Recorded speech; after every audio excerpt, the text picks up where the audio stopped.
తిరుపతి జిల్లాలో ఎస్ఎఫ్ఐ ఆధ్వర్యంలో wisdom CBSE స్కూల్లో నియోజకవర్గ స్థాయి స్పోర్ట్స్ టోర్నమెంట్ ఘనంగా నిర్వహించారు. ఈ సందర్భంగా ఎస్ఎఫ్ఐ రాష్ట్ర కార్యదర్శి ప్రసన్న కుమార్ మాట్లాడుతూ విద్యతో పాటు క్రీడలు కూడా విద్యార్థుల సమగ్ర అభివృద్ధికి ఎంతో అవసరమని, ప్రతి విద్యార్థి కనీసం ఒక క్రీడల్లో పాల్గొనాలని పిలుపునిచ్చారు.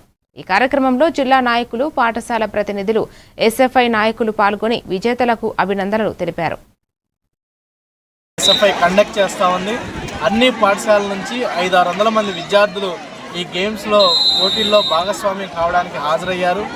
ఎస్ఎఫ్ఐ చదువుతూ పోరాడు, చదువుకై పోరాడు అనే నినాదంతో చదువుల్లో విద్యార్థులకు వచ్చేటువంటి సమస్యలతో పాటు వాళ్ళల్లో ఉన్నటువంటి టాలెంట్స్ని వెలికి తీయడం కోసం, అట్లాగే ఇట్లాంటి టాలెంట్స్ లేకపోవడం వల్ల విద్యార్థులు అనేక రకాలైనటువంటి చెడు అలవాట్లకి బానిసలుగా మారుతూ ఉన్నారు.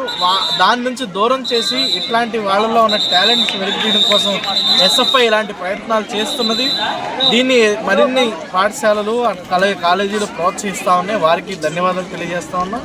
దీనిలో పార్టిసిపేట్ చేసినటువంటి అందరికీ కూడా ధన్యవాదాలు తెలియజేస్తూ, విద్యార్థుల్లో మానసికంగా వాళ్ళ బలం చేకూరే విధంగా, దేహదారుఢ్యాన్ని పెంచే విధంగా ఈరోజు రాష్ట్రంలో ప్రభుత్వ పాఠశాలలో, ప్రైవేటు పాఠశాలలో స్పోర్ట్స్ మస్ట్ అండ్ షుడ్గా